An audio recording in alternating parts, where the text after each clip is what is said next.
नमस्कार, आप देख रहे हैं प्राइम न्यूज। मैं हूं राजेश कुमार। अयोध्या में बनने वाले राम मंदिर पर सबकी निगाहें टिकी हैं। यहां के संतों में अब जल्द मंदिर निर्माण का शुभारंभ होने का इंतजार है। कई तरह की सुगबुगाहट भी है। इस बीच ट्रस्ट के अध्यक्ष महंत नृत्य गोपाल दास ने बैठक के पहले ही मंदिर का निर्माण शुरू करने के लिए प्रधानमंत्री मोदी को जल्द अयोध्या आने का निमंत्रण पत्र भी भेज दिया। और इस मामले को लेकर अब गहमागहमी भी है, कई तरह की सुगबुगाहट भी है। प्रधानमंत्री आएंगे नहीं आएंगे, इस पर भी सस्पेंस है। तारीख तय करना ये भी एक असमंजस है। लेकिन आज कई तस्वीरें साफ हो जाएंगी और अयोध्या में जो मंदिर बनेगा उसका स्वरूप कैसा होगा, अयोध्या का उसके बाद स्वरूप कैसा होगा, क्या उसके मायने हैं, इन तमाम बिंदुओं पे हम बात भी करेंगे।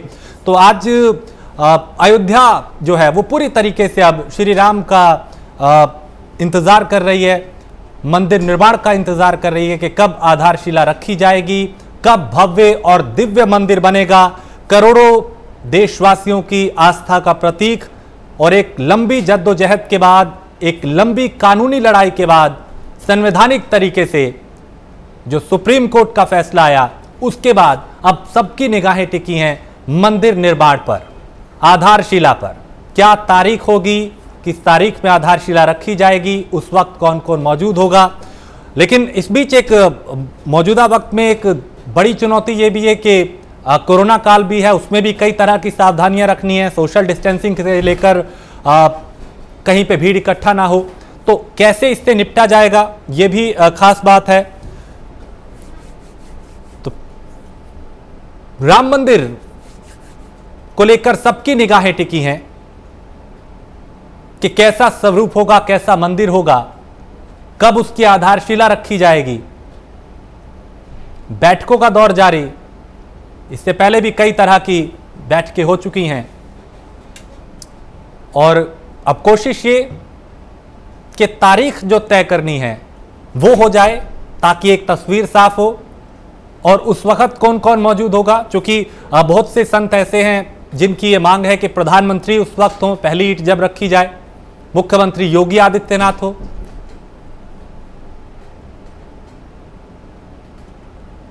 तो एक ऐसा मुद्दा जो कई दशकों तक अधर में लटका रहा, जिस पे एक लंबी कानूनी लड़ाई हुई, उसके बाद फैसला आया और अब इंतजार है मंदिर निर्माण का। कहा यह जा रहा है कि 5 अगस्त को भूमि पूजन हो सकता है, ऐसी भी खबरें हैं, ऐसी भी जानकारी। लेकिन अभी तस्वीर साफ होने में शायद कुछ वक्त लगे और इसी को लेके मंथन जो है वो जारी है। इससे पहले भी कई दफा रणनीतियां बनी हैं, मंथन हुआ है कि कैसे आगे क्या किया जाए। तो भूमि पूजन में पीएम मोदी शामिल हो सकते हैं, ऐसी संभावना है। हालांकि अभी तस्वीर साफ नहीं है वो होंगे या नहीं शामिल, लेकिन ऐसे कयास लगाए जा रहे हैं क्योंकि उन्हें पत्र भी लिखा गया और यह कहा गया कि उनका होना जरूरी है। लेकिन अभी तस्वीर साफ नहीं कि वो भूमि पूजन में शामिल होंगे या नहीं। इसके अलावा तारीख अभी तय नहीं है कि तारीख क्या होगी आधारशिला रखने की, भूमि पूजन की। हालांकि सूत्रों के हवाले से खबर है कि 5 अगस्त को भूमि पूजन हो सकता है। तो अब सबकी निगाहें अयोध्या पर हैं। इंतजार इस बात का कि मंदिर का स्वरूप कैसा होगा और उसके बनने के बाद अयोध्या की तस्वीर क्या होगी, कितना बदलेगी अयोध्या नगरी। तो राम जन्मभूमि ट्रस्ट की बैठक में मंथन होगा, बैठक में भूमि पूजन की तारीख की भी घोषणा होगी और बैठक में पीएम के कार्यक्रम का एजेंडा भी रखा जाएगा। तो पीएम मोदी 5 अगस्त को अयोध्या आ सकते हैं, ऐसी पूरी संभावना है। मंदिर निर्माण के भूमि पूजन में प्रधानमंत्री शामिल हो सकते हैं और राम जन्मभूमि ट्रस्ट ने प्रधानमंत्री को न्योता भेजा है एक पत्र लिखकर। और ट्रस्ट के अध्यक्ष महंत नृत्य गोपाल दास ने प्रधानमंत्री मोदी को पत्र लिखा। पत्र में महंत गोपाल दास ने पीएम से भूमि पूजन के लिए समय मांगा है कि उस वक्त कम से कम आप हों। सोशल डिस्टेंसिंग को ध्यान में रखते हुए पूरा कार्यक्रम होगा, क्योंकि ये एक बड़ी चुनौती है कोरोना काल में। तो राम जन्मभूमि ट्रस्ट की बैठक में मंथन कई मुद्दों को लेके होना है। तारीख को लेकर प्रधानमंत्री वहां आए, उसको लेकर सोशल डिस्टेंसिंग को ध्यान में रखते हुए कार्यक्रम के आयोजन को लेकर चर्चा मंथन होना है कि जब कोरोना काल से देश जूझ रहा है, ऐसे वक्त में मंदिर का निर्माण करना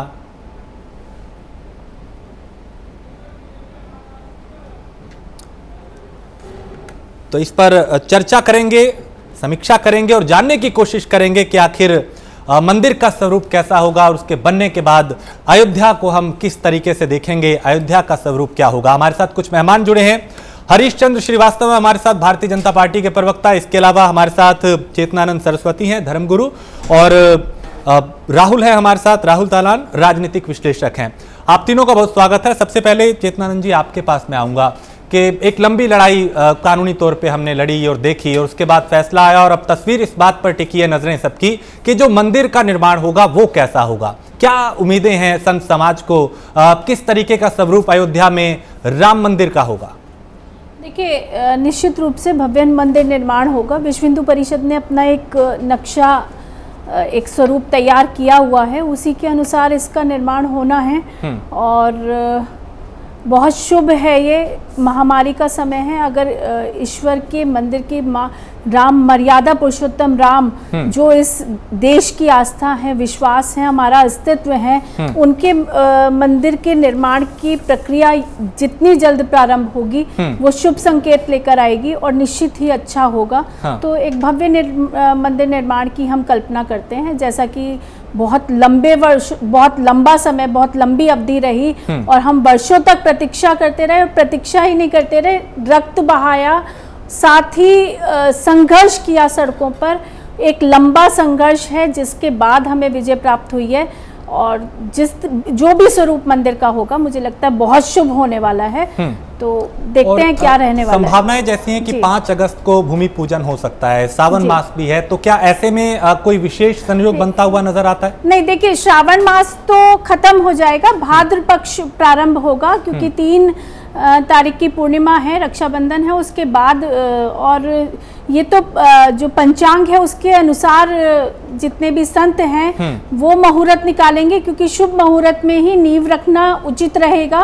तो वो मुहूर्त निकलेगा। अगर कुछ लोगों ने देखा होगा तो निश्चित रूप से कोई ऐसा मुहूर्त निकाला जाएगा। अभी 5 तारीख तय नहीं है, लेकिन जो भी तिथि तय होगी वो शुभ तिथि में ही मंदिर निर्माण की नींव रखी जाएगी। जी, राहुल, आपसे मैं समझना चाहूंगा कि प्रधानमंत्री को पत्र लिखा गया है कि आधारशिला के मौके पे वो रहें, पहली ईंट वो रखें। अब प्रधानमंत्री अगर वहां पहुंचते हैं भूमि पूजन पे, तो उसके क्या मायने हैं, हम उसे क्या समझें? देखिए, सदियों पुराना मुद्दा था और दोनों समुदाय की अपनी अपनी मांग थी, और सुप्रीम कोर्ट ने इसको इस ड्यूरेशन में सुलझाया है। निश्चित तौर पे हिंदू समुदाय के लिए बड़ी जीत रही है, और पूरे देश के लिए भगवान राम पूरे देश के आराध्य हैं, हमारे सबके। तो निश्चित तौर पे अगर जो प्रधानमंत्री जाएंगे तो इसका एक पूरा देश जो भगवान राम को आदर्श मानता है, उनको भी एक बल मिलेगा कि भाई प्रधानमंत्री जी ने हमें यहाँ आके मंदिर की नींव रखी है, और उनके कार्यकाल में ये मुद्दा सुलझा है जो बड़ा विकट मुद्दा था। तो निश्चित तौर पे प्रधानमंत्री को जाना चाहिए। राजनीतिक मायने अगर जो आप इसके देखेंगे तो बीजेपी को निश्चित तौर पे फायदा होगा, लेकिन ठीक है राजनीतिक मायने, लेकिन ये सांस्कृतिक बात है। राम हमारे आराध्य हैं और इन सब चीज से ऊपर है, वो राजनीति और इससे सबसे ऊपर होने चाहिए। तो इसीलिए प्रधानमंत्री जैसे इस देश का सबसे बड़े नेता हैं और प्रतिनिधित्व करते हैं देश का, तो निश्चित तौर पे प्रधानमंत्री को वहां जाना चाहिए और नींव रखनी चाहिए। अगर जो कोई देखिए, ये सदियों के लिए एक मंदिर बनेगा भगवान राम का, भगवान राम सदा सदा रहेंगे, तो और प्रधानमंत्री का नाम भी ये सदा सदा लोगों के लिए रहेगा कि उन्होंने, प्रधानमंत्री नरेंद्र मोदी ने उसकी नींव रखी मंदिर की। और निश्चित अगर जो आप इसको टूरिज्म की दृष्टि से भी देखें, विकास की दृष्टि से भी देखें, तो अयोध्या निश्चित तौर पे बड़ा भव्य शहर होगा आगे चल के, जैसे बाकी और शहरें। और एक जो सरकार के देखिए, उससे ये भी पता चलता है कि सरकार अलग अलग सर्किट बनाने के, पर्यटन को बढ़ावा देने के लिए रामायण सर्किट की बात करती है, और वो पूरा सर्किट बनाएगी ताकि लोग आएँ, जुड़ें और हमारी जो एक समृद्ध परंपरा रही है, जो हमने आदर्श भगवान राम से सीखे, उनको सबको जानें और लगातार उनको समझें। देखिए है क्या कि भगवान राम को ना हमें अपने जीवन में भी उतारना है। जैसे उन्होंने पूरे देश पर जब राम राज्य की हम बात करते हैं, सबका ख्याल रखा और वो आदर्श पुरुष कहलाए, मर्यादा पुरुषोत्तम कहलाए, तो वो सब हमें जिस राम राज्य की हम बात करते हैं, सभी सुखी हो, संपन्न हो, क्राइम ना हो, ये सारी चीजें, तो हमें हमारे राजनीतिज्ञों को उनसे भी सीखने की जरूरत है कि उन्होंने कैसे सारी प्रजा का और सम्मान रखा और कैसे वो पुरुषोत्तम बने।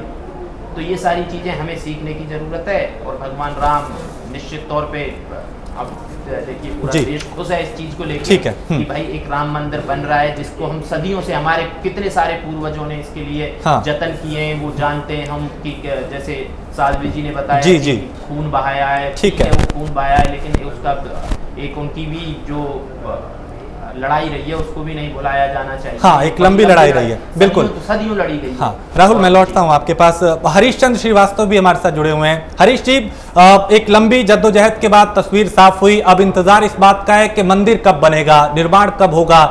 करोड़ों देशवासी जो हैं उनकी नजरें अयोध्या पे टिकी हुई हैं। किस तरीके का सर स्वरूप होगा मंदिर का, क्या उम्मीद करें हम, क्या संभावना? जाने का काम और वॉलंटियर के रूप में उनकी निजी सेवा करने का भी काम हमारे 3,90,000 कार्यकर्ताओं ने किया है। ये मैं आपको महाराष्ट्र ने स्क्रीनिंग में हाथ लगाया। मेरी आवाज शायद नहीं पहुंच पाई हरीश जी के पास, हम रुक करेंगे उनका, लेकिन हमारे साथ महेंद्र परमदास इस वक्त जुड़े हुए हैं, उनका रुक करते हैं। महेंद्र जी, आपसे जानना चाहूंगा, एक लंबा अरसा हो गया सर कि अयोध्या पे सबकी नजरें टिकी हैं, राम मंदिर पे, अब वो वक्त लगभग करीब करीब आ रहा है। संत समाज को क्या उम्मीद है, क्या संभावनाएं मंदिर निर्माण को लेके, उसके भव्य उसको लेकर, दिव्यता को लेके, भव्यता को लेकर? देखिए, ऐसा है कि श्री राम जन्मभूमि तीर्थ क्षेत्र ट्रस्ट की जो तृतीय बैठक है, बेहद अहम मानी जा रही है और हम लोगों को ये उम्मीद है कि इसमें जो है तो तिथि जरूर डिसाइड कर दी जाएगी। और चूंकि जो काम कच्चा गति से चल रहा है, इसमें तेजी आने की आवश्यकता है।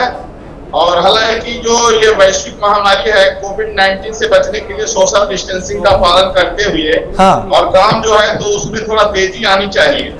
और साथ ही साथ तमाम धर्माचार्यों की, राम भक्तों की ये भी मांग रही है कि जो राम मंदिर का निर्माण है ये भव्यतम होना चाहिए। और जैसा कि गृह मंत्री जी और माननीय प्रधानमंत्री जी, मुख्यमंत्री जी बार बार इसको कहते रहे हैं कि अद्वितीय होगा, भव्यतम होगा, गगनचुंबी होगा, तो तमाम बातों को लेकर के जो है ये जो ट्रस्ट की बैठक चल रही है, इसमें सब लोगों की उम्मीदें हैं कि ये ट्रस्ट जो है सभी राम भक्तों के ऊपर और साथ साथ जो भाजपा के लोगों ने जो वादा किया है उस पर ये ट्रस्ट जो है, ये बैठक जो है निर्णायक भूमिका निभाएगी। और इसको लेकर के हम लोग जो है प्रयास सोच रहे हैं कि राम मंदिर निर्माण के लिए देखिए जो है, इसमें किसी पंचांग में अथवा किसी मुहूर्त देखने की आवश्यकता नहीं है जी। भगवान का नाम जो है स्वयं ऐसा है कि भगवान का नाम ही लेने मात्र से सारे अमंगल दूर हो जाते हैं। और राम मंदिर निर्माण जिस समय शुरू हो जाएगा उसी वो घड़ी सबसे ज्यादा शुरू हो जाएगी। इसलिए इसके लिए विलंब न किया जाए, डिले न किया जाए, इसमें जितना जल्दी हो सके तो अब सिलाएं रखना शुरू होनी चाहिए। महेंद्र जी, चूंकि इस वक्त देश एक महामारी से भी जूझ रहा है, कोरोना एक बड़ा संकट है, ऐसे में सोशल डिस्टेंसिंग का पालन करना, भीड़ इकट्ठी ना हो, भूमि पूजन में कोरोना से एक तरफ जूझना, ये भी एक बड़ी चुनौती होगी कि कैसे सोशल डिस्टेंसिंग का पालन करते हुए मंदिर निर्माण की ओर आगे बढ़ा जाए। बिल्कुल, देखिए ऐसा है कि जन जीवन की रक्षा जो है सर्वोपरि है, तो इसलिए जो है सोशल डिस्टेंसिंग का पूरा पालन करते हुए जो सरकार की गाइडलाइन है और उसमें जो है मंदिर निर्माण का कार्य भी चलना चाहिए। और इसी को लेकर के हम लोग जो दबाव बना रहे थे, तो हम लोगों का ये कहना है कि अगर मोदी जी के आने से अगर मान ली कोई परेशानी हो, जो उनके आने से निश्चित रूप से तो तमाम लोग चाहेंगे कि वहां पहुंचे जी। तो हो सकता है कि संक्रमण बढ़े, तो अगर वो किसी कारण से नहीं आ सकते हैं तो भी जो है तो मंदिर निर्माण की जो तिथि है उसको टाला न जाए और काम जो है मंदिर का शुरुआत होना चाहिए जी। महेंद्र जी, प्रधानमंत्री को चिट्ठी लिखी गई है, तो क्या अब उस बारे में कोई स्थिति साफ हो पाई कि वो भूमि पूजन में शामिल होंगे या नहीं होंगे? कुछ ऐसा असमंजस जो बना हुआ है, तस्वीर साफ हो पाई कुछ? बिल्कुल, देखिए ऐसा है कि अभी केवल कयास लगाए जा रहे हैं। अभी माननीय प्रधानमंत्री नरेंद्र मोदी जी के आगमन के लिए कोई जो है ठोस ऐसा वो नहीं, आश्वासन नहीं मिला है। और हम लोगों का मानना है कि हम लोग चाहते तो हैं उनको, लेकिन दबाव नहीं बना सकते हैं। इसलिए कोविड-19 के चलते हम लोग चाहते हैं कि देखिए, जन जीवन की रक्षा सर्वोपरि है, राष्ट्र की रक्षा सर्वोपरि। नहीं आ पा रहे हैं तो भी राम मंदिर का निर्माण कार्य शुरू किया जाए, और मंदिर बनने के बाद फिर हो सकता है कि मोदी जी का आगमन जब हो तो रामलला भव्य मंदिर में विराजमान। और मंदिर बनने के बाद हम अयोध्या को किस नजरिए से देखें? क्या स्वरूप अयोध्या का होगा? दुनिया की नजरों में, देश की नजरों में कितना बदलाव होगा? अयोध्या का क्या स्वरूप हम देखते हैं मंदिर बनने के बाद? देखिए, वैसे बदलाव तो जब से राम मंदिर के पक्ष में फैसला आ गया है, उसी दिन से राम नगरी का एक स्वरूप ही बदल गया है। लोगों का एक भावनाएं बदल गई, उत्साह बदल गया। हाँ। जितने लोग हैं उनके जीवन मर्यादा पुरुषोत्तम भगवान श्री राम जब तक टेंट में थे तब तक लोगों को बड़ा तकलीफ था, बहुत दुखी लोग थे। लोगों को लगता था कि मर्यादा पुरुषोत्तम भगवान श्री राम ही जब टेंट में है तो फिर अयोध्या में क्या देखा जाए। लेकिन अब लोगों की भावनाएं जो है आकाश छू गई है। लोगों की श्रद्धा जो है एक बदली हुई दिखाई पड़ रही है, उत्साह बदला हुआ। ये कहा जाना चाहिए कि राम जीवंत सभी, और मेरा मानना यह है कि राम मंदिर बनने के बाद में अयोध्या का स्वरूप वही देखने को मिलेगा जो वेदों में, पुराणों में, शास्त्रों में हम लोग कथाओं के माध्यम से सुनते हैं कि जब भगवान का यहाँ प्राकट्य हुआ, भगवान का जब जी महेंद्र जी थी जिसको देखने के लिए देवता लोग लालायित हुआ करते थे, उस तरह से मुझे लग रहा है कि राम मंदिर बनने के बाद में तमाम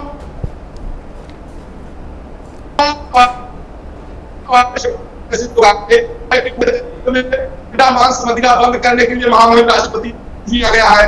वो अब अयोध्या का मैं देख रहा हूँ कि अयोध्या का पूरा कायाकल्प हो रहा है। ठीक है, महेंद्र जी आप बने रहे, कुछ और मेहमान है हमारे साथ, उनसे भी चर्चा करते हैं। हमारे साथ कंचन गिरी धर्मगुरु जुड़ चुकी हैं, इसके अलावा विघ्नेश झा है, नेता कांग्रेस, वो भी हमारे साथ जुड़े हैं, अभी ज्वाइन किया है। कंचन जी, एक लंबे अरसे से इंतजार है मंदिर निर्माण का, सबकी निगाहें टिकी हुई हैं और अब लगता है कि वो वक्त करीब आ चुका है। कैसे देखते हैं, किस तरीके का स्वरूप मंदिर का होगा, अयोध्या का होगा?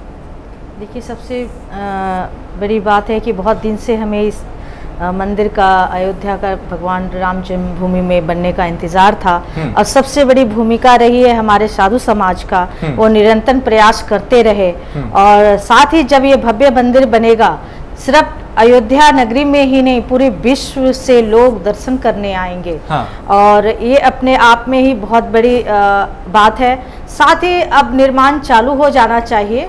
कोरोना वायरस को लेके अभी आप देख रहे होंगे, कोरोना वायरस बहुत तेजी से बढ़ रही है, तो सोशल डिस्टेंस बना के और निर्माण, और भी बिल्डिंगे की निर्माण चालू हो गई है। आप देखिए आसपास बिल्डर भी वगैरह काम चालू कर दिए हैं। तो इसमें अगर भगवान श्री राम जी का मंदिर अगर निर्माण चालू होता है तो बहुत खुशी की बात है, और जल्द ही निर्माण स्टार्ट होना चाहिए। और इसके साथ साथ वहाँ पे जो अयोध्या है, हाँ। अयोध्या में मैं सभी संत समाज से ये विनती करूंगी, हाँ। कि पूरे अयोध्या में जहाँ पे मांस मदिरा का सेवन बिल्कुल वर्जित कर दिया जाए, क्योंकि वो राम जन्मभूमि है। हम राम लल्ला को बहुत मानते हैं। हाँ। हमारा पूरा सर्व सनातन धर्म जो है उसमें समर्पित है, वो हमारे आराध्य हैं। तो जिस नगरी में आराध्य रहते हो, जिनका जन्म भूमि है, उस जन्म भूमि पे इस चीज का वर्जित होना बहुत जरूरी है, और इस पे भी प्रयास सारे साधु समाज को करना चाहिए। जैसे अभी हरिद्वार आप जाते हैं, हरिद्वार में खुलेआम ये सब मिलता है। हाँ। तो ये सब चीज जहाँ धर्म का स्थान आ जाता है, जहाँ हमारे स्वयं भगवान श्री राम जी विराजमान हैं, उनका जन्म स्थान है, वहाँ से सब चीज तुरंत वर्जित होना चाहिए। क्योंकि सिर्फ विश्व से लोग आएंगे, जब भव्य मंदिर बनेगा सभी दर्शन के लिए आएंगे। बहुत रुकावटें आती रही, इतने साल हमने इंतजार किया, और उस जन्मभूमि में जब इस तरह की चीजें देखेंगे तो लोगों में थोड़ी आस्था कम होगी। हाँ। तो ये सब चीज वो जन्मभूमि से हटा दी जाए। हाँ। तो इसके लिए भी प्रयास होना चाहिए। और होना ही नहीं चाहिए, आज से ही शुरू कर देना चाहिए। हाँ, लेकिन कंचन जी, पिछले कई दिनों में हमने देखा कि केंद्र सरकार हो या राज्य सरकारें, कई तरह के जो धार्मिक आयोजन थे उन्हें बंद किया गया, क्योंकि कोरोना काल को लेकर सावधानियां बरती जा रही हैं, सोशल डिस्टेंसिंग का पालन किया जा रहा है। ऐसे में एक बड़ी चुनौती होगी भूमि पूजन को लेकर कि कैसे सोशल डिस्टेंसिंग का भी पालन करना है, कैसे मंदिर का भी निर्माण करना है और कैसे एक जगह पे भीड़ ना हो, उसको लेकर भी आगे बढ़ा जाए। बिल्कुल, अगर हम बिल्कुल वही लोग भूमि पूजन में जाएं जितने लोग के हाथों से भूमि पूजन होना है, अननेसेसरी ज़्यादा लोगों का वहाँ उपस्थित नहीं होना चाहिए, क्योंकि सभी जानते हैं कि कोरोना वायरस जो है आम वायरस नहीं है, ये बहुत खतरनाक वायरस है और किसी को भी प्रभावित कर सकता है। हाँ। तो ये सब चीज़ को देखते हुए जितने कम से कम लोग जाएं और जिनके हाथ से भूमि पूजन होना है वो जाएं। 10-12 लोगों से भूमि पूजन अगर हो जाता है, क्योंकि हम भगवान राम जी का मंदिर बनाने जा रहे हैं, राम लल्ला जी का, तो ये भाव सब अपने अपने घर में ही वो भूमि पूजन देखें और अपने भाव में ये उपस्थित करें कि हम भी वहाँ भूमि पूजन में हैं, क्योंकि ये बड़े सौभाग्य के बाद, अब बहुत दिनों के बाद ये सौभाग्य प्राप्त हुआ है कि वहाँ राम मंदिर का मंदिर निर्माण होने जा रहा है। तो इसको देखते हुए ज्यादा भीड़ इकट्ठा नहीं करना चाहिए और लिमिट में ही वहाँ मजदूर रखे जाए, जिससे कि धीरे धीरे कार्य चलता रहे। जब ये वायरस खत्म होता है तो तेजी से निर्माण चालू कर दें, इसमें कोई दिक्कत वाली ठीक है। चेतना जी, आप भी इसी चीज से सहमत हैं कि सावधानियों के साथ आगे बढ़ा जाए ताकि जान की भी सुरक्षा हो और जो हमारी आस्था है, जो धर्म से जुड़ा मामला है, उस पर भी आगे बढ़ा जा सके? बिल्कुल, देखिए आस्था अपनी जगह है लेकिन बीमारी अपनी जगह है। ऐसा भी नहीं होना चाहिए कि भगवान श्री राम तो प्रतीक है सादगी का, तो बहुत सादगी के साथ इस कार्य को प्रारंभ किया जा सकता है। बहुत भीड़ की आवश्यकता नहीं है, जैसा कि कंचन गिरी जी ने कहा। नियंत्रित, जिनको भूमि पूजन में भाग लेना है, जिनके हाथ से भूमि पूजन होना है, सिर्फ वही लोग वहां पर रहें। और जहां तक बात मजदूरों की है, तो मजदूर भी अदला बदली करके, जैसे अभी हमने देखा कि मार्केट एक साइड का खुल रहा था, एक साइड बंद था, तो उसी तरीके से क्रमशः परिवर्तन करके ये काम प्रारंभ किया जा सकता है। और सावधानी तो देखिए सबकी जान की कीमत है, सावधानी सबको बरतनी चाहिए और आवश्यक है इस महामारी में कि हम बहुत सावधानी से आगे बढ़ें। ठीक है। हरीश चंद जी, इस पूरे मामले पे सियासत तो कई दशकों तक हुई सर, आरोप प्रत्यारोप भी चले और सियासत खूब हुई, लेकिन आज हम सियासत की बात नहीं करेंगे, आज सिर्फ मंदिर की बात होगी। और आपसे जानना चाहूंगा कि अयोध्या का जो स्वरूप होगा अब वो हम कैसा देखने वाले हैं, राम मंदिर का जो स्वरूप होगा वो कैसा होगा, क्योंकि इस पे सियासत खूब हुई है, दावे और वादे खूब किए गए हैं। लोगों के आंखों में आंसू आ गए कि लगभग 4-5 शताब्दी के संघर्ष के बाद एक आप देख सकते ऐसा ऐतिहासिक क्षण शुभ अवसर उपस्थित होने वाला है जब राम मंदिर, भगवान श्री राम के मंदिर का शिलान्यास होने की तिथि आज श्री राम तीर्थ क्षेत्र आज है, आज हो रही है। तो मुझे लगता है कि वो तिथि भी तय हो जाएगी जिस दिन श्री राम जन्मभूमि के इस भव्य मंदिर के निर्माण की आधारशिला रखी जाएगी।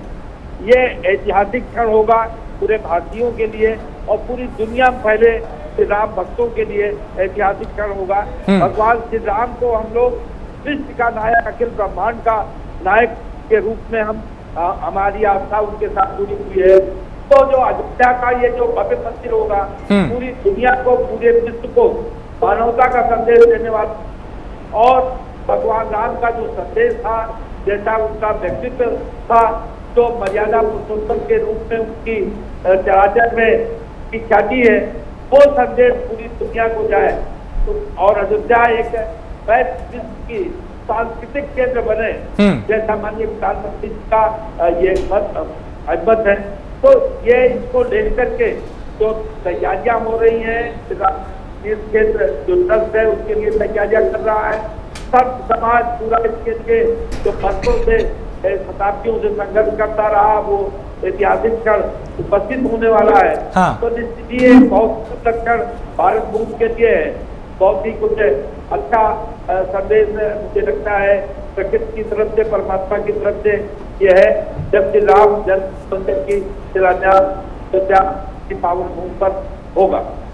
ठीक है। और चूंकि संत समाज प्रधानमंत्री के भी पहुंचने की उम्मीद कर रहा है, पत्र भी लिख रहा है, मुख्यमंत्री योगी आदित्यनाथ को भी वो चाहते हैं कि इस पवित्र मौके पे वो भी वहां पे हों, तो आपसे मैं कुछ हिंट लेना चाहूंगा, क्या ऐसा है कि प्रधानमंत्री भी उस मौके पे वहां होंगे, मुख्यमंत्री योगी आदित्यनाथ भी होंगे?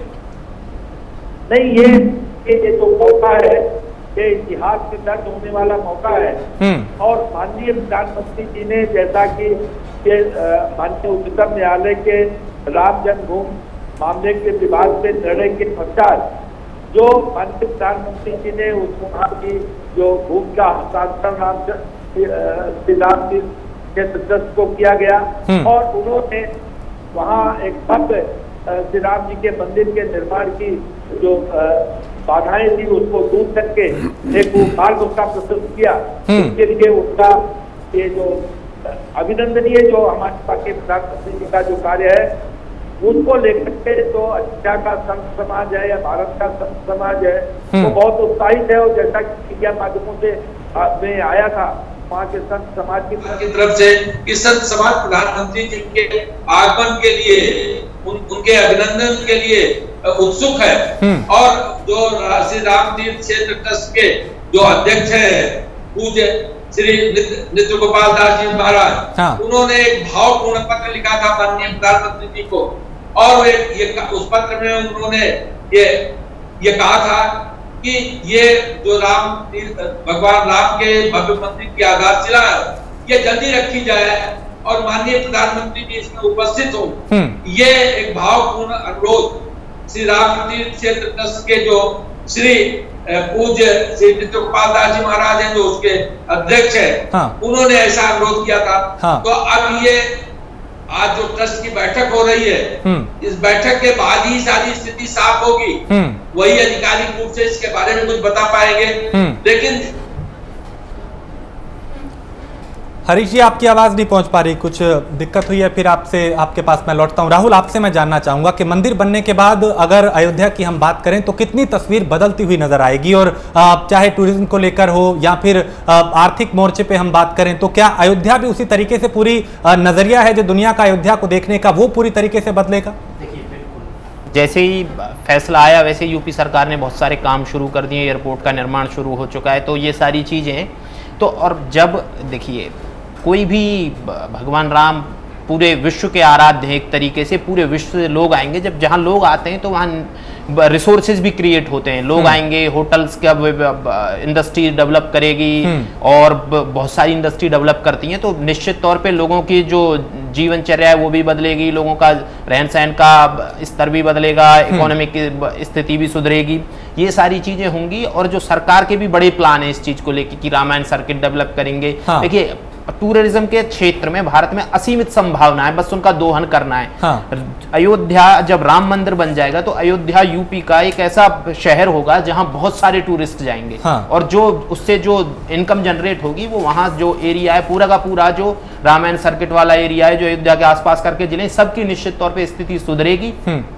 और जब स्थिति सुधरेगी तो लोगों का जीवन यापन भी सुधरेगा और लोगों की इनकम बढ़ेगी। तो एजुकेशन और देखिए सब चीज का एजुकेशन इंफ्रास्ट्रक्चर ये सारी चीजें रिलेटेड है इकोनॉमी से। इकोनॉमी में क्या क्या है वहां, अगर जो वहां राम मंदिर है तो मैं अनुमान लगा सकता हूं कि वहां कई लाखों लोग वहां हर बार जाएंगे दर्शन के लिए भगवान राम के। और जो जाता है टूरिस्ट वो पैसे खर्चा करके आता है। आप उसको सिंपल ऐसे समझ लीजिए, अगर जो पैसा खर्चा करेगा तो वो पैसा वहां एक नया इंफ्रास्ट्रक्चर डेवलप करने में मदद करेगा। लोगों को बहुत जो अयोध्या आज एक छोटा सा शहर लगता है वो एक कभी जल्दी एक भव्य शहर के तौर पे आपको नजर आएगा। 8-10 साल के अंदर ही जैसे राम मंदिर का निर्माण पूरा होगा सरकार भी पूरा जोर लगाएगी और जो वहां इंडस्ट्री भी जाएगी, बिजनेसमैन अपने बड़े बड़े होटल्स खोलेंगे, वहां के लोकल को रोजगार मिलेगा, तो सारी चीजें बहुत तेजी से सुधरेंगी। ठीक है महेंद्र जी आपके पास मैं आऊंगा और ये समझना चाहूंगा कि मंदिर निर्माण को लेकर तो अब तस्वीर लगभग साफ है, बस तारीख का इंतजार है, लेकिन अयोध्या का भी कल जो कायाकल्प है वो होना चाहिए, चाहे वहां की सड़कें हों, वहां पे जिस तरीके की दूसरी सुविधाएं होनी चाहिए, क्योंकि जब हजारों लोग लाखों लोग वहां पे आएंगे तो उन्हें सुविधाएं भी उस हिसाब की मिलनी चाहिए। तो क्या हम ये भी उम्मीद करें कि अयोध्या का भी कायाकल्प होगा? होना चाहिए। देखिए ऐसा है कि जब पर्यटक बढ़ेंगे तो उनके लिए संसाधन बढ़ाने पड़ेंगे, उस तरह के होटल बढ़ाने पड़ेंगे और जैसे श्री राम एयरपोर्ट बन रहा है, हॉस्पिटल इत्यादि बढ़ाना पड़ेगा और बस अड्डे बढ़ाने पड़ेंगे। इस तरह से अभी यहाँ बहुत कुछ होना बाकी है। यहाँ की जैसे रोडे हैं तो रोडों का चौड़ीकरण होना चाहिए जी। तो तमाम ये देखने को है कि अभी अयोध्या में बहुत कुछ होना बाकी है। अभी राम मंदिर तो श्री की गणेश है और राम मंदिर के साथ साथ अभी अयोध्या का जो परिक्षेत्र है उसमें अभी समझिए कि राम मंदिर का श्री गणेश, इसके बाद अभी बहुत कुछ काम बाकी है जो करना है। हाँ, तो हम क्या उम्मीद करें कि मंदिर बनने के बाद या निर्माण के साथ साथ क्या अयोध्या में किस तरह के बदलाव हम देख सकते हैं मौजूदा वक्त में और आने वाले टाइम में किस तरह के बड़े बदलाव हम देख सकते हैं? नहीं, देखिए ऐसा है कि राम मंदिर जैसे बनेगा तो राम मंदिर के साथ तमाम हो गया है। हाँ, और इसमें जरूर है जैसे यहाँ के कुंड है, तालाब है जो सूने पड़े हुए हैं, ये उपेक्षित रहे हैं, बहुत दिनों से कोई ध्यान ही नहीं दिया है। तमाम लोग अतिक्रमण कर रहे हैं, तमाम भूमाफिया क्या कर रहे हैं। तो अभी तमाम जो यहाँ पौराणिक काल से, वैदिक काल से जिसका इतिहास रहा है वो सबको डेवलप करना पड़ेगा, सबका जो जीर्णोद्धार करना पड़ेगा, सुंदरीकरण करना पड़ेगा। मतलब ये है कि एक प्रकार से नए सिरे से पुनः अयोध्या, संपूर्ण अयोध्या 84 कोच का एक बार पुनरुद्धार करना पड़ेगा। ठीक है, विघ्नेश जी आपके पास आऊंगा और आपसे मैं जानना चाहूंगा, क्योंकि आज हम सियासत तो नहीं करेंगे, बहुत इस पे सियासत हुई है, आरोप प्रत्यारोप बहुत हुए हैं। कांग्रेस की अगर बात करें तो किस नज़रिए से आप देखते हैं कि किस तरीके का राम मंदिर होना चाहिए, कैसा अयोध्या होनी चाहिए, कि क्या उसकी भव्यता होनी चाहिए, कैसा स्वरूप होना चाहिए? देखिए, लोगों की आस्था श्रद्धा का प्रश्न है। निर्माण होना चाहिए और कानूनी प्रक्रिया को भी साथ में ध्यान में रखते हुए बहुत जितना भी भव्य निर्माण हो सकता है संभव होना चाहिए। साथ में टूरिज्म, सही कहा राहुल जी ने कि टूरिज्म के क्षेत्र में इससे बहुत एक बड़ा फायदा उत्तर प्रदेश को व्यक्ति मीन्स और देश को दोनों को होने जा रहा है। इसके साथ बहुत सारे जो एम्प्लॉयमेंट की अपॉर्चुनिटी है वो भी जनरेट होगी। लेकिन इन चीज़ों के बीच में हमें कुछ चीज़ों का ध्यान रखना है। अभी देश जिस परिस्थिति से गुजर रहा है हमें उसका भी ध्यान रखते हुए चलना है। और जो श्रमिक, जो निर्माण श्रमिक इसमें काम करेंगे, अव्वल अभी जो देखा जा रहा है जितने जगहों पे निर्माण कार्य शुरू हुए हैं तो जो श्रमिक हैं उनसे या उनके साथ सारे जो पैंडेमिक के सारे जो महामारी के नियम हैं उनको फॉलो ढंग से नहीं करवाया जा पा रहा है।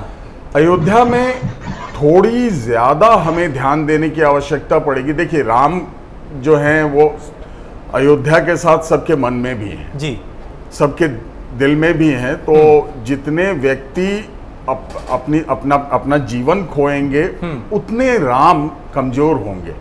राम तो व्यक्तियों में भी हैं, हर जीवन में हैं। तो उनका भी हमें ध्यान रखना है। जो श्रमिक हैं वहाँ जो काम करेंगे, एक अच्छा प्लान, एक सुदृढ़ प्लान, एक सस्टेनेबल प्लान हम लोगों को तैयार करनी चाहिए, सरकार को तैयार करनी चाहिए। और उस सस्टेनेबल प्लान पे एक पूरे इलाके का, देखिए सस्टेनेबल मैंने इसलिए कहा, धारणीय विकास जिसको बोलते हैं, वो मैंने इसलिए कहा कि जैसा महंत जी ने अभी कहा कि जो तालाब हैं उन तालाबों को स्वच्छ रखना, उन्हें झील में परिवर्तित करना, एक अच्छे झील में परिवर्तित करना, वहाँ पे थोड़ी सी हरितिमा देना, थोड़ी ग्रीनरी देना और ऐसा करना कि जो टूरिस्ट आए, जो श्रद्धालु आए वहाँ पे, उन्हें 10 मिनट पेड़ की छाया मिल सके। उन्हें वो आधे घंटे पेड़ की छाया में बैठ करके सुस्ता सकें, दर्शन से पहले, दर्शन के बाद, जैसे भी है। और इस पूरे इलाके के डेवलपमेंट में बहुत से एम्प्लॉयमेंट जनरेट हो रहे हैं, बहुत ही ज्यादा रेवेन्यू आ रही है उत्तर प्रदेश और देश को। बस एक चीज का हमें ध्यान रखना है, वो है लोगों की जान का बिल्कुल उसकी। और अभी कंचन जी इसी बात का जिक्र कर रही थी कि इनका कि किस तरीके से वो बनना चाहिए, क्या सावधानियां बरतनी चाहिए, क्योंकि कोरोना भी एक बड़ी चुनौती है। लेकिन अब कंचन जी लगता है कि अब ऐलान हो जाना चाहिए तारीख का, ताकि एक तस्वीर साफ हो और फिर उस हिसाब से तैयारी शुरू की जाए। बिल्कुल, सभी को बेसब्री से इंतज़ार है कि ऐलान हो जाना चाहिए कौन से तारीख को भूमि पूजन होगा। साथ ही पर्यावरण का विशेष ध्यान रखना चाहिए, क्योंकि पर्यावरण हमारे जीवन का आधार है। वहाँ पे ऐसा सिस्टम बनाना चाहिए कि जितनी बिल्डिंग बन रही है कम से कम 40% तो पेड़ लगे। अगर होटल बन रहा है वहाँ पे तो होटल बिल्कुल उनको हिदायत देना चाहिए कि आप इतने प्लांट लगाओगे। अगर नदी है जहाँ पे रिवर है, रिवर के किनारे किनारे प्लांट लगाए। मतलब हर किसी को एक वो देना चाहिए रिस्ट्रिक्शन कि आपको प्लांट इतना लगाना ही लगाना है। क्योंकि आप देखिए आज जिस हम दौर से गुजर रहे हैं, आज हम घर में बंद है सिर्फ पर्यावरण की वजह से। आज पर्यावरण इस तरह से उजड़ रही है, तो अगर हम इस चीज का ध्यान रखें कि हमें पेड़ भी लगाना है, हमें सृष्टि का भी ध्यान रखना है। जो ईश्वर ने सजा के धरती दी थी, उस धरती को हम उजाड़े जा रहे हैं। ठीक है, मंदिर बन रहा है, भगवान राम जी हमारे बड़े पूजनीय हैं, वो भी कहते हैं जो हमने तुम्हें दिया उसे कम से कम सजा के रखो, उजाड़ो मत। तो मंदिर के आसपास भी घने अच्छे आसपास पेड़ पौधे लगने चाहिए और जितना जल्दी हो सके इसका निर्माण जो है स्टार्ट होना चाहिए। विघ्नेश जी कुछ कह रहे हैं? जी जी जी, जैसा आदरणीय कंचन जी ने कहा, इसी को धारणीय विकास कहते हैं। और इस चीज के लिए हमें विशेष रूप से ध्यान, ना सिर्फ बिल्डिंग ग्रीन बिल्डिंग्स का कॉन्सेप्ट आ गया है दुनिया में। हम ऐसे बिल्डिंग्स बना सकते हैं जिसमें हमें एयर कंडीशनर की जरूरत ना पड़े, ना ही वो कार्बन ओमिशन करे, ना ही वो एनवायरनमेंट को पॉल्यूट करे जी।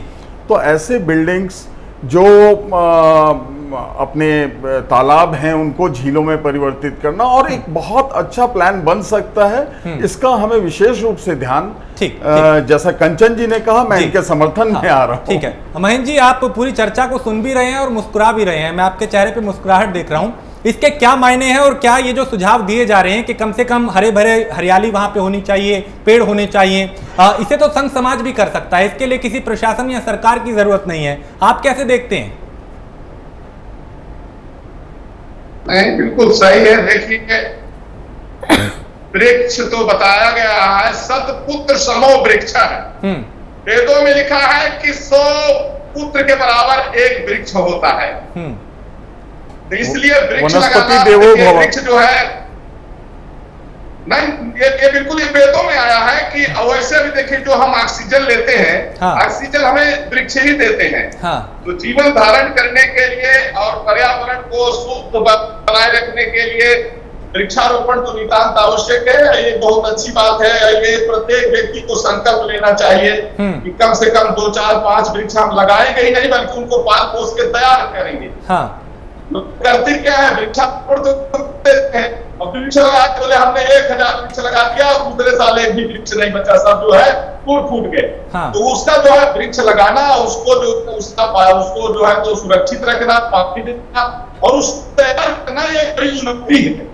तो इसलिए ये बहुत बड़ी बात है, होना ही चाहिए। देखिए, भगवान श्री राम लला के मंदिर निर्माण के साथ साथ प्रकृति का संरक्षण होना चाहिए, पर्यावरण को ध्यान में रखते हुए वृक्षारोपण। भगवान श्री राम जी भी वन में रहे हैं काफी टाइम,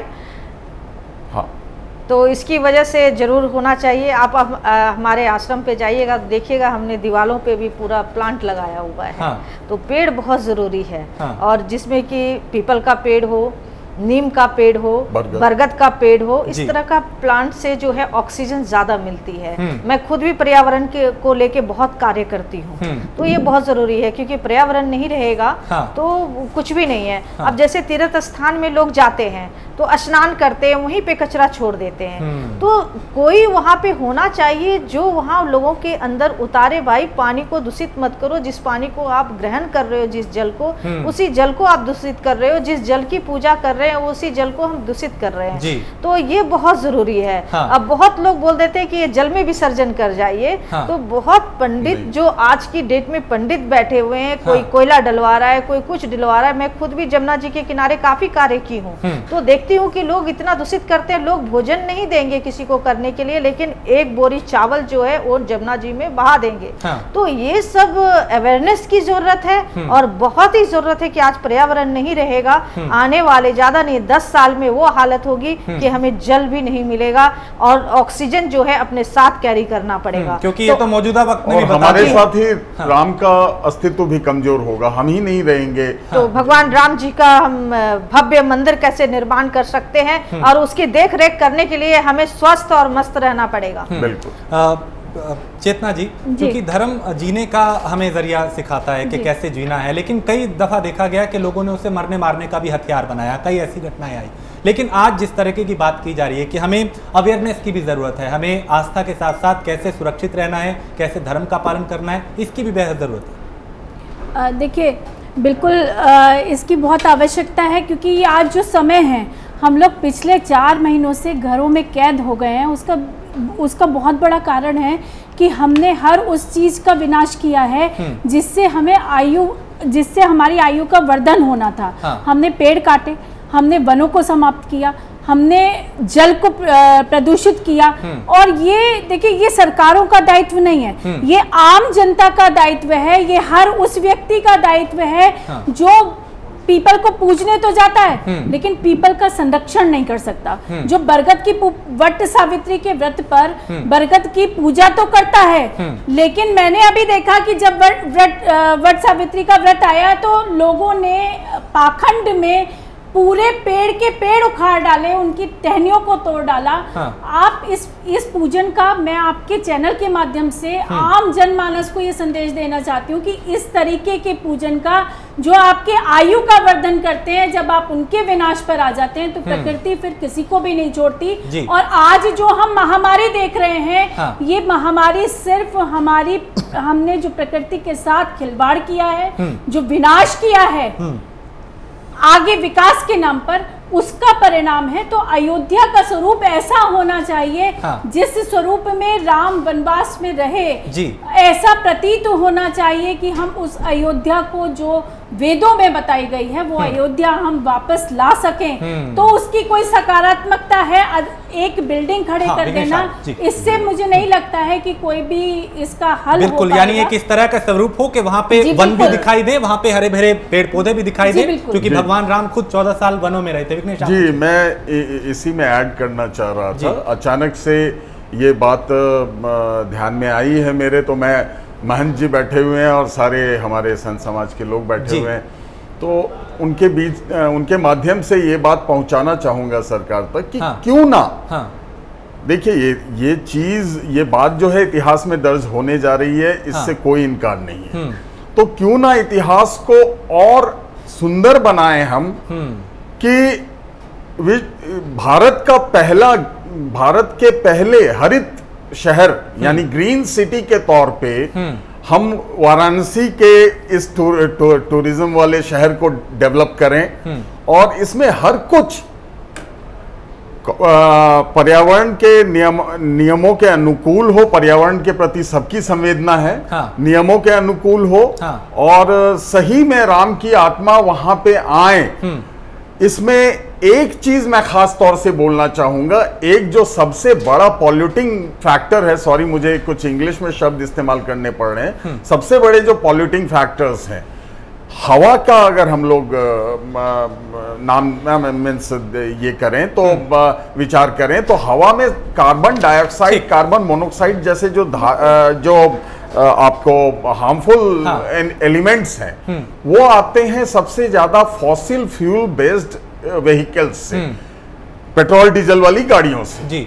हम उस शहर के अंदर कम से कम कुछ किलोमीटर के दायरे में उन्हें वर्जित करके जो सोलर और बैटरी ऑपरेटेड व्हीकल्स हैं, हम उसको रखें। ठीक है, वगैरह वगैरह, वो तो हरीश बाद में जी, भी डिस्कस हो हरीश जी, सकती। आपके पास आऊंगा, क्योंकि मंदिर निर्माण के साथ कई दूसरी चीजें भी जुड़ी हुई हैं। यानी अगर वहां पे अच्छी सड़कें होंगी तो जाहिर सी बात है निवेशक वहां पे सोचेगा निवेश करने का, और कई रोजगार उससे जुड़े हुए हैं। फिर वो चाहे ढाबे वाला हो, चाहे चाय वाला हो, या फिर लोगों को एक जगह से दूसरी जगह पहुंचाने वाला हो, ऐसे बहुत सारे छोटे छोटे काम हैं जो वहां की आबादी को एक बड़ा रोजगार देती हैं। तो क्या उसके लिए सरकार के पास कोई प्लान है कि उसे और बेहतर किया जा सके?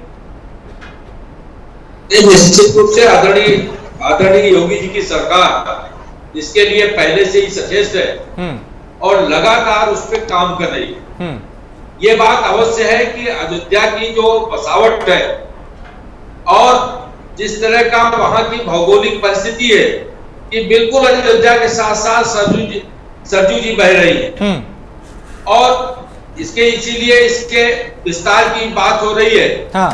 कि इसके सरजू जी के उस पार भी जो यह श्री राम तीर्थ क्षेत्र ट्रस्ट है, हाँ, तीर्थ क्षेत्र का विस्तारीकरण हो। हाँ। क्योंकि वहां अगर आप देखें तो जो बसावट है, अगर आप उस सड़क को चौड़ी करना चाहते हैं तो मंदिर और बिल्डिंग तमाम भवन आपको तोड़ने पड़ेंगे, और वही रोड उसको कनेक्ट करती है आगे जाकर के।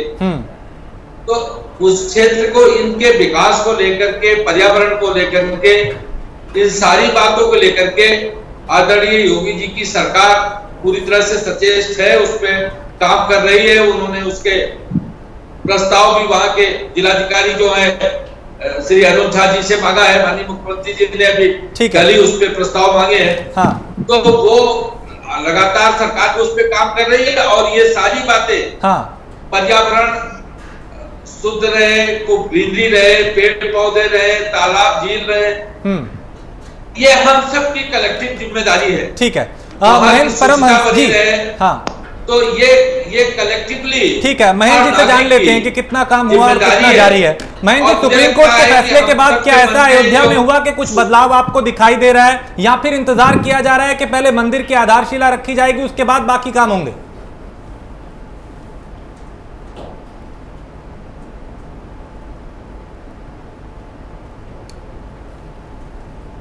परमहंस जी, सुन पा रहे हैं आप?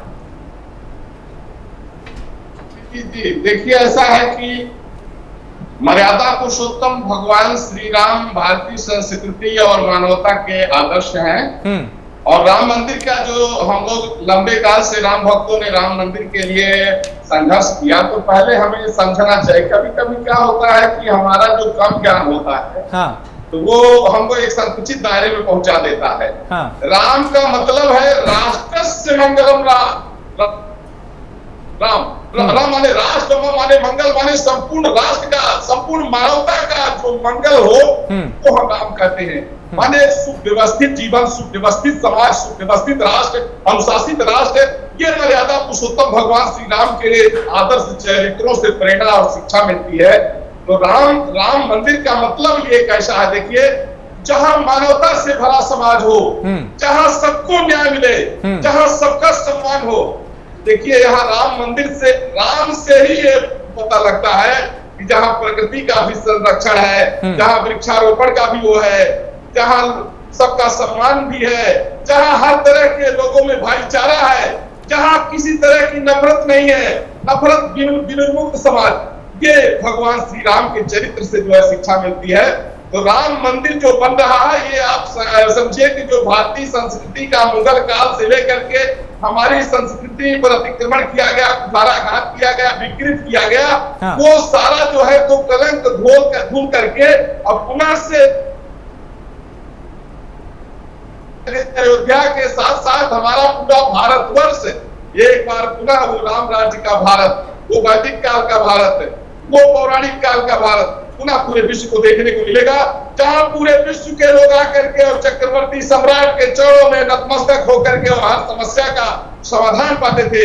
आज भारत उस पहुंचने वाला, उस ऊंचाई पर पहुंचने वाला है। साथ ही साथ माननीय प्रधानमंत्री नरेंद्र मोदी जी का जो परम राष्ट्रभक्ति है, ये निश्चित रूप से देश को एक नई ऊंचाई दे रही है, और राम मंदिर के साथ साथ राष्ट्र का जो गौरव होगा वो पूरे विश्व के सामने आएगा। और लोग आज जैसे राम सेतु का जिक्र करते हैं, जैसे आज पूरी दुनिया में राम राज की चर्चा हो रही है, जैसे इस्लामिक राष्ट्र इंडोनेशिया इत्यादि में भी आज लोग मानवता की रक्षा के लिए रामलीला करके वो अपने आप को जो है मानवता के रास्ता पर चलने का जो प्रयास करते हैं, उसी तरह से राम मंदिर बनने के बाद में एक बार पुनः त्रेता युग का जो है भारत नजर आएगा। अपना राम राज्य देखने को मिलेगा और राम में ही सब समाया हुआ है, राम में ही सारी मानवता है। राम कहने मात्र से व्यक्ति के जीवन में जो है एक आदर्श, एक अनुशासन, एक सज्जनता झलकने लगती है। मेरा मानना यह है कि राम मंदिर का निर्माण नहीं बल्कि ये राष्ट्र मंदिर का निर्माण होने जा रहा है। तो जो आपने सपना देखा क्या वो साकार होता हुआ अब नजर आ रहा है? जिस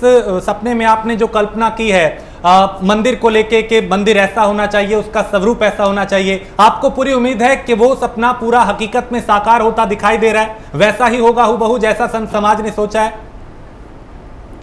बिल्कुल वैसा ही होगा और उसी तरह से सारे सहयोग बन रहे हैं रामलला की कृपा से।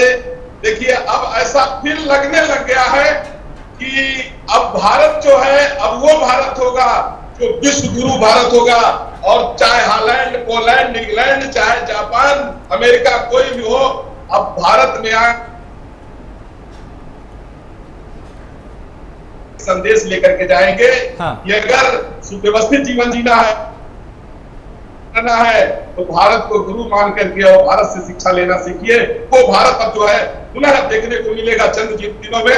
मेरा मानना है कि राम मंदिर के साथ साथ में वो तमाम व्यक्ति की जो परिकल्पनाएं हैं जो हम लोग वेदों, पुराणों, शास्त्रों में सुनते और पढ़ते हैं, वो पुनः एक बार जो है तो गोचर होगा और प्रत्यक्ष दिखेगा। जी राहुल, आपके पास आऊँगा, काफ़ी टाइम से नहीं आया कि जो मंदिर को लेकर जिस तरह की चर्चाएं हैं उससे तो तस्वीर अब लगभग साफ होने वाली है।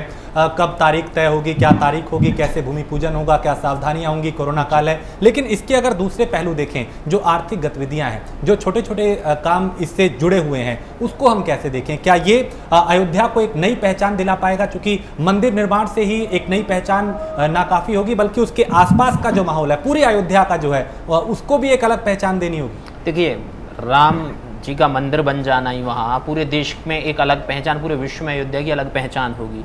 क्योंकि भगवान राम सिर्फ भारत के आराध्य नहीं है, विश्व में बहुत सारी जगह ऐसी हैं जहाँ अभी भी रामलीला की जाती है। ठीक है, उनके नाम बदले हुए हैं। विश्व में इंडोनेशिया में अभी भी रामलीला की जाती है, उनको पूर्वज मानते हैं।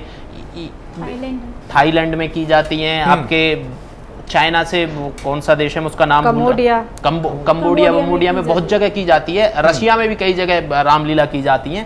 तो ये सारी चीजें एक्चुअली में बस नाम बदले हुए हैं। तो राम कहीं ना कहीं पूरे विश्व में कैसे न किसी स्वरूप में मौजूद हैं, हर जगह पूरे विश्व में। उनका हो सकता है कि कहीं नाम बदल दिया गया है, वो अपनी भाषा संस्कृति के हिसाब से। अगर जो राम जब यहाँ अयोध्या में जब एक भव्य मंदिर होगा तो निश्चित तौर पे ये सिर्फ ऐसा नहीं है कि भारत का टूरिस्ट प्लेस होगा, पूरे विश्व से लोग आएंगे, देखेंगे। और सबसे बड़ी बात है, अयोध्या जो उसका पुरातन महत्व है ना, उसको भी सहेजने की जरूरत है। ठीक है, हमें नई अयोध्या, ठीक है, एक नई अयोध्या बनाएंगे, लेकिन पुरातन अयोध्या जो वहाँ पुराने मंदिर हैं उनको सहेजने का, और जो छोटी छोटे रास्ते हैं उन सबको भी मतलब ऐतिहासिक महत्व, उन सारी चीजों को से सहेजना है। तब राम और जो पुराना भारत और नया भारत, पुरानी अयोध्या और नई अयोध्या का समन्वय अच्छे से होना चाहिए। मैं एक कमेंट लेता हूँ चेतना जी आपसे, आखिरी कमेंट बहुत शॉर्ट में, मंदिर को लेके अब जल्द बन जाना चाहिए, तस्वीर साफ होनी चाहिए। बहुत जल्द बिल्कुल निर्माण प्रारंभ होना चाहिए। बहुत लंबे समय तक हम प्रतीक्षारत रहे हैं। और सबसे बड़ी बात यह है कि मैं एक बहुत महत्वपूर्ण बात ये कहना चाहती हूँ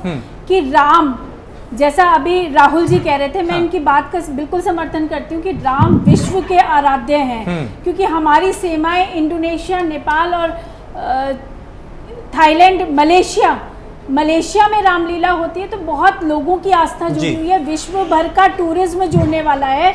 निश्चित रूप से एक भव्य राम मंदिर का निर्माण और अयोध्या का विकास। अयोध्या आज नहीं पहचानी जा रही, अयोध्या हमेशा से सांस्कृतिक धरोहर रही है और इसको कोई नई पहचान दे नहीं सकता। राम सर्वव्यापी है, राम की अपनी एक अस्तित्व है, एक पहचान है। ठीक है, कंचन जी आपसे आखिरी कमेंट 10 सेकंड, उसके बाद वाइंड अप करें। हाँ, इसी पे मैं चाहूंगा जैसे चेतना जी कह रही थी कि राम हर जगह व्यापित है, तो मैं ये कहना चाहूंगी वो घट घट में राम है, कण कण में राम है। आप ये देखिए, मैं बहुत कंट्री गई हूँ, हर कंट्री में रामलीला होता है, चाहे वो ब्रिटेन हो, चाहे हॉलैंड हो। मैं कम से कम 20 इयर्स इस क्षेत्र में रही हूँ। तो बड़े हृदय से और बड़े भाव से वो लोग रामलीला करते हैं। हाँ। तो अब जब हमारे अयोध्या में राम मंदिर बनेगा, भव्य राम मंदिर, तो आप सोचिए कि क्या लोगों के दिल में होगा और कितने वहां लोग आएंगे उस मंदिर का दर्शन करने। मिलेगी। आप सभी का बहुत शुक्रिया। वक्त माफी चाहता हूं, वक्त की कमी है और टेलीविजन की अपनी मजबूरियां हैं। हरीश जी आपका शुक्रिया, विघ्नेश जी आपका शुक्रिया, राहुल तालान, कंचन जी और चेतना जी, महेंद्र परम दास जी, आप सब मेहमानों का बहुत शुक्रिया। आपने बात रखी, चूंकि आज मुद्दा सियासत का नहीं था, आज मुद्दा मंदिर का था और अब इंतजार इस बात का है कि मंदिर निर्माण कब शुरू होगा। एक ब्रेक के लिए रुकेंगे, ब्रेक के उस पार कुछ और खबरें।